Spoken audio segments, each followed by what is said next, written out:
Ko au te awa ko au. Ko Emily Afoa hau. Haere tēnei no Ngāpuhi, Ngāti Mane Potonoki. E te poake au I te taitokero, nai nei kei tamaki makaurau hau. E noho ana, ko au e tahi o ngā Pou Whakarae ki Tektus. I forget that I live and breathe why in the mahi that I do and what I'm passionate about. And one element that I think is the starting point is just connecting with where our water comes from and where it goes. When you become accustomed to living in urban centres, you turn on the tap and the water comes out. You flush the toilet and it disappears. And we don't think about where it's coming from or where it's going to. No one connects with all of the infrastructure under the ground. It's out of sight, out of mind, and that's where so much of our water systems have been in urban spaces. It's easier to have a relationship with an open stream, but understanding what's going on in all of these unseen piped networks probably changes your mindset a little bit. You know, our water for Tāmaki, nearly a third of it's coming from the Waikato. You know, some of it's coming from Hanua, from the Waitakares. They're not infinite sources, so we need to really treasure it.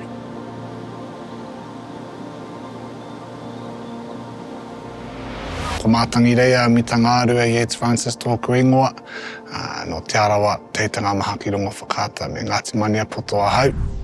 Today we'll be meeting with Emily, who will talk to us about the consideration of water within our urban settings. Welcome to Tektus. It's really cool to have you here. I'm really keen to hear what you know about water-sensitive design. Well, in all honesty, I haven't actually heard of the term. I guess from our perspective, being Māori design, there's always that intention of looking after our Taiao, but the practicalities to ensure that protection, yes, don't really know too much about it. This idea of water-sensitive urban design, where it starts is with a drained city, where the idea was to catch all the water at the surface, put it into pipes and send it away. And it was from a perspective of flood and sanitation. And so now I'm trying to learn more around how to connect my mahi as an engineer back to, in water-sensitive design practice, they'll call it mimicking natural hydrology, which is devoid of any wairoa or really sense of whakapapa to that way. No. And it being more than just that trickle of water you see at the surface. It's the rain falling from rangi. It's the puna that come out at the heads of streams that are only wet for part of the year. You know, those are all parts of our waterways. And so it's how we work with water to mimic natural systems, to work in harmony rather than just trying to dominate for our own purposes, but still creating spaces that we can live and work and do all the things that we have in urban development. That's totally interesting. But it takes me to the thesis and the whakaaro of the Papakāinga and thinking about how water catchment is I guess, sourced and how it's treated. So there was a whakaaro of a green roof at the rooftop. Yeah. And that whakaaro of the, like you said, of rangi nui and the ua falling on the rooftop. Then that rooftop being a filtration system and being distributed into, I guess, the living units and all that kind of stuff. There are parallels, like you said, with a sort of traditional approach to why. Well, on that note, I'm really keen to show you around some of the examples we have here. So let's go. Let's go.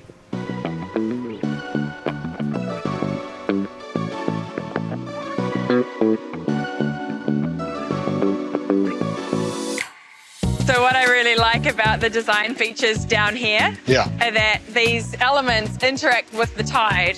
And in that drained city concept we were talking about before, you would never have standing water. It would want to be drained away, but it's designed to stay here and it's interactive, so you can have kids and grown-ups interacting with the water as well. Cool. This is all reclaimed land, and so it has that whakapapa connection to what this place really is. It's cool. I love it. That's awesome. So part of the reason I wanted to bring you down to this part of Wynyard Quarter is to look at the way they're bringing greenery, vegetation and water quality benefits into the road corridor. So the function primarily is for water quality treatment. We know that in dry periods we get a whole lot of dirt, contaminants from cars, airborne contaminants collecting on the road surfaces. When it rains, that all flushes off, it all washes off. And without any sort of treatment, it gets caught in our pipes, straight out into our marine or freshwater receiving environments. So in our natural catchments, grass, vegetation, all of that actually slows down the water. When rain falls onto a leaf, that holds a little bit of water, but every leaf of every tree in the forest holds a lot of water. As soon as we cover it in concrete, that water runs off really quickly. So by acting like a sponge, not only does it reduce the volume, but it also slows down the movement of water to help delay that effect of otherwise just piping it really quickly, which can lead to flooding implications. It's cool to know because this green planting isn't just purely for aesthetic, there's actually a functional aspect to it, eh? Exactly. So I guess what I wanted to share about down here is that this big linear element is a wetland. So it is constructed. We're still in the reclaimed land area. This was previously harbour.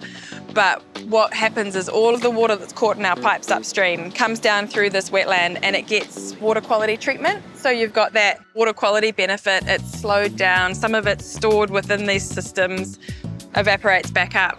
And then the idea is that it flows through here. And then we've got these amazing steps that then connect us back to the water itself. Yeah. That appreciation of bringing water back to the people in urban spaces and making it okay to interact with. All of the elements in the street that we were looking at further up the catchment, they're holding water, they're slowing it down, they're treating it. So we've got this big, what they call it, it's like a treatment train effect where you've got multiple phases of benefit to water before it discharges into Waitata. Like you said, in a space like Auckland, when you're surrounded by concrete, I guess having a touch or aspect of nature plays a huge part in people's well-being. So. It really does. Yeah, that's cool.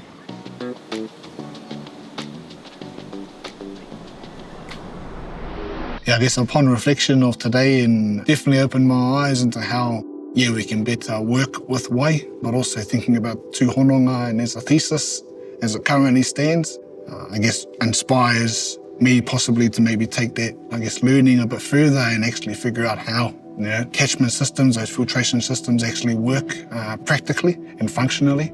So it's sort of, put a bit of fuel to my flame, and it's inspired me to possibly learn a bit more. So, Mā wiwi wai, mā wiwi tangata. If we change our relationships with wai, collectively, that's the hard part. It has to be more than an individual change in mindset, because it has to flow through to the way we build, the way we design, the regulation around what we can and can't do with water in our land development. The vision is that we can actually bring Taiao back into our urban spaces, have a relationship with biodiversity, see birds in our urban spaces who are supposed to be here and who have habitat. And that's bigger than wai, but that's the reality of it. If we have healthy waterways, that flows into meaning we have healthy catchments. If we have healthy catchments and spaces, then we should have healthy people. Ka ora te wai, ka ora te whenua, ka ora te whenua, ka ora te tangata. What is my aspirational state? For me, the first point is recognising te hurihanga wai as a continuous cycle. We've got all of our piped networks that provide us services, our drinking water, our wastewater, the stormwater, and we still think about them all in isolation. But to think about them collectively requires so much complexity, so much collaboration, that even with the best of interests, we don't really know how to get there. So I guess that's the aspiration, to overcome those barriers, to say, how do we apply systems thinking?